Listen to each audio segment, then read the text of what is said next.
Guys, I get asked all the time, how do you solve a tax debt? All right. Yes, I'm still in Miami. It's easy to solve a tax debt. 5 simple steps. That's it. You want to know how to solve a tax debt? You want me to walk you through the 5 simple steps? No problem. Let's do it. Hey guys, it's Eric Green, Tax Rep Network podcast. So look, I am still in lovely downtown Miami. If you've been following at least all the stuff we're posting on the YouTube channel, I've been updating you on Trump and the IRS firings that have been going on. So look, I've gotten so many questions about this because of the automated enforcement, all that. How do you solve a tax debt? 5 steps, right? 5. That's it. All right. Simple to understand. You just need to understand what to do. I've actually created a PDF download for this.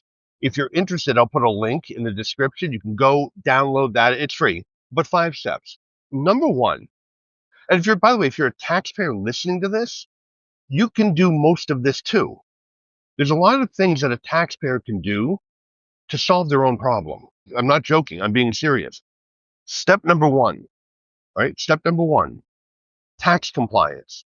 Is the taxpayer in tax compliance? So what's tax compliance? For the IRS, it means you have your tax returns filed for at least the last 6 years, and you've made your current year's tax payments. So if you are an employee, you're having enough withholding done so you will not owe money at the end of the year. If you're self-employed, you've made this year's estimated tax payments. If you are a business, you made this and the last quarter's payroll tax deposits. So tax compliance. So if you're a non-filer, if you haven't filed, let's say, for the last 10 years or 20, you haven't filed since 2005. So you haven't filed 20 years of returns. Am I stating for the record that you only have to file the last 6 years and you are in tax compliance? Yeah, that's exactly what I'm saying. It's policy statement 5-133. All right. You can look it up in the Internal Revenue Manual. All right. I think it's IRM 121618, I think, going by memory. And I think my memory's probably pretty good on that. Anyway, yeah, 6 years. So right now, if you can get 24 filed, 19 through 24, you're in compliance. Does that mean you don't have to file 18, 17, 16, 15, 14, 13? No, you don't. Now, you can if you want to. So, for instance, if you determine that it's in your own best interest to file them, let's say you want to claim net operating losses or large capital gain, capital loss carry forwards, you'd file those returns because it's to your benefit. And the IRS will take them, but you just don't have to do them. All right. So, step number one, get the taxpayer into compliance. All right. Because without compliance, you can't do an offer. You're not eligible for an installment agreement. You could be deemed uncollectible, but any real resolution is off the table. Okay? Right? So that's step number one. Step number two, you need to pull transcripts and we need to see how much time remains on the 10-year collection statute. 10-year statute? Yeah. People think that's an urban myth. You mean to tell me the IRS only has 10 years to collect the tax debt? Yes. It's code section 6502. You can look it up. Now, it's 10 years from the date of assessment. So if they're late filed, 10 years doesn't start till they assess the tax. And then taxpayers have a tendency to do things that extend or toll the statute. So that's why we want to see the transcripts. Clients are going to come in and they're going to tell you a story, and the story is going to be exciting and tragic all simultaneously. I need to know at least what the IRS thinks happened. So pull transcripts, okay? Why? I need to see the date of assessment. I need to see what else they've done that might have tolled or extended the statute.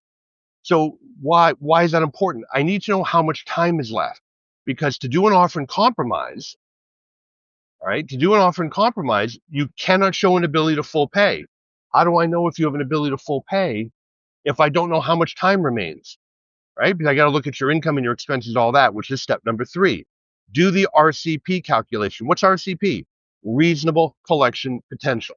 It's a formula. If you don't know how it works, a tax rep, joint tax rep, I will teach you in a matter of hours how to be an RCP master.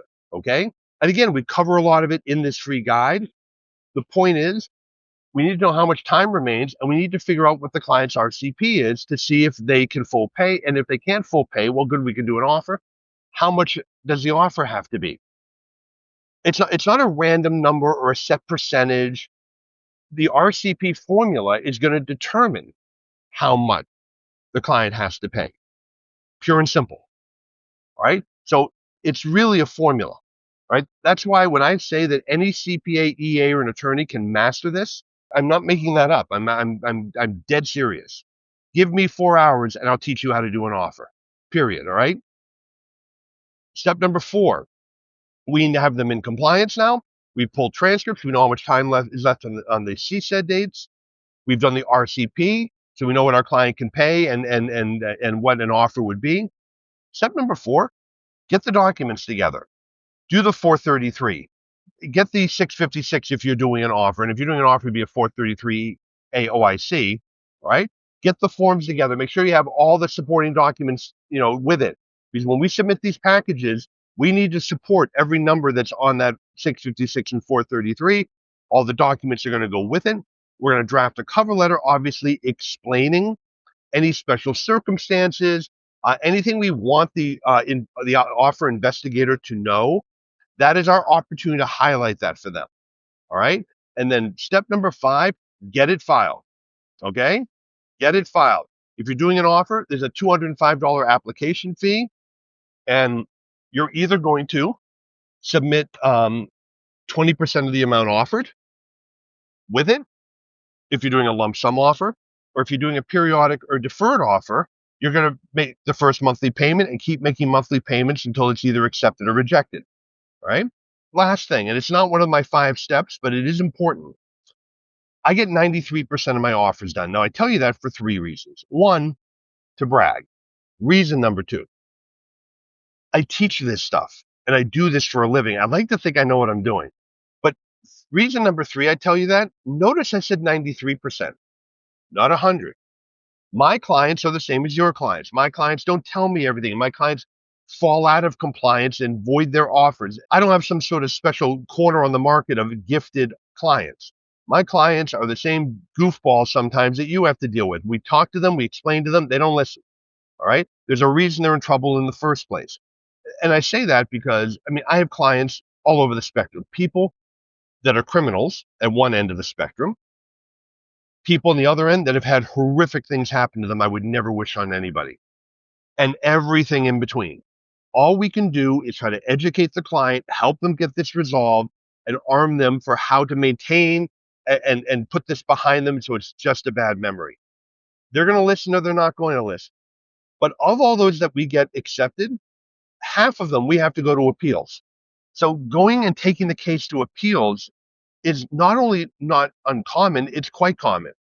You would imagine that the offer specialist would know how to do an offer. I'm going to let you in a little secret here. The offer specialist doesn't want to take your client's offer. They're going to try to do everything they can to get rid of your client's offer. So if they're not in compliance, gone. If they don't include the checks, returned. If there's something missing, if there's an argument that they think your client might be able to full pay, gone. And so having an offer rejected is not uncommon. You sit there, review what they've rejected. If you disagree, and I often do, we go to appeals. We file the appeal. You have 30 days, request the hearing with an independent office of appeals.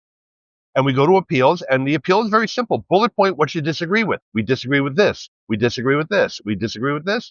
Get to an appeals officer. They're going to review only the items you raise that you disagree with. And hopefully you get it resolved there, get the offer accepted, and put this to bed for your client once and for all. So 5 simple steps to resolve a tax debt. Again, I'm going to give you the link. You can go download the PDF, which has more detail.